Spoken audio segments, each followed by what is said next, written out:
নমস্কার বন্ধুরা, আমার ইউটিউব চ্যানেলে তোমাদের সবাইকে স্বাগতম। তো তোমরা যদি নতুন হয়ে থাকো আমার চ্যানেলটাকে সাবস্ক্রাইব করে দেবে আর প্রচুর প্রচুর পরিমাণে সাপোর্ট করবে। আজ দেখাবো আমি ঘরের কাজের ফাঁকে আমি আমার আইল্যাশ এবং আইব্রো কীভাবে মেনটেন রাখি এবং কীভাবে যত্ন করি। তো চলো।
আজ আমি তোমাদের মাঝে খুবই এক ভালো জিনিস শেয়ার করতে আসলাম, যেটা আমি দিয়ে উপকার পেলাম। তো আমি ভাবলাম তোমাদের মাঝেও আমার এই জিনিসটা শেয়ার করি, যাদের উপকারে আসবে নিশ্চয়ই তারা এটা অর্ডার করবে এবং ইউজ করবে।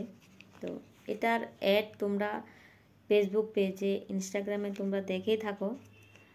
আমিও অ্যাড দেখে অর্ডার করলাম। গ্রো ব্রো বিলা বিটা অর্গ্যানিক। তো এটা আমি অ্যাড দেখে অর্ডার করেছি। আমি অর্ডার করেছি, আমার আইল্যাশে কিছু প্রবলেম হচ্ছে, অনেক দিন ধরে চোখটা চুলকিয়ে চুলকিয়ে এক দুইটা আইল্যাশ ঝরে যাচ্ছে। আমি এটা অর্ডার করে দেওয়ার পরে আমার আইল্যাশ ঝরা বন্ধ হয়ে গেছে আর আমি খুব উপকার পেয়েছি। তো এটা কি কি কাজে আসে? এটা ইফেক্টিভলি ইনহ্যান্স হেয়ার গ্রোথ, এটা হেয়ার বৃদ্ধিতে খুব ভালো উপকার করে। আর এটি strengthness hair and reduces breakages follicle infection maintains, এটার জন্য খুবই উপকার। চুলকে শক্তিশালী করে, মজবুত করে এবং ইনফেকশানে রক্ষণাবেক্ষণ করে। তো তোমরা এটা দিয়ে দেখতে পারো, অবশ্যই উপকার পাবে। যেহেতু আমি পেয়েছি তো নিশ্চয়ই তোমরাও পাবে। তো তোমাদের কাছে আমার এই ইনফরমেশন কেমন লাগলো? যদি ভালো লাগে লাইক কমেন্ট করবে। তো আইব্রো এবং আইল্যাশ দোনোটার জন্য এটা উপকার, হেয়ার গ্রোথের জন্য খুবই উপকারী এবং খুবই ভালো। তো তোমরা অবশ্যই এটা অর্ডার করো আর অর্ডার করে দেখবে, উপকার অবশ্যই পাবে। Bye bye, thank you.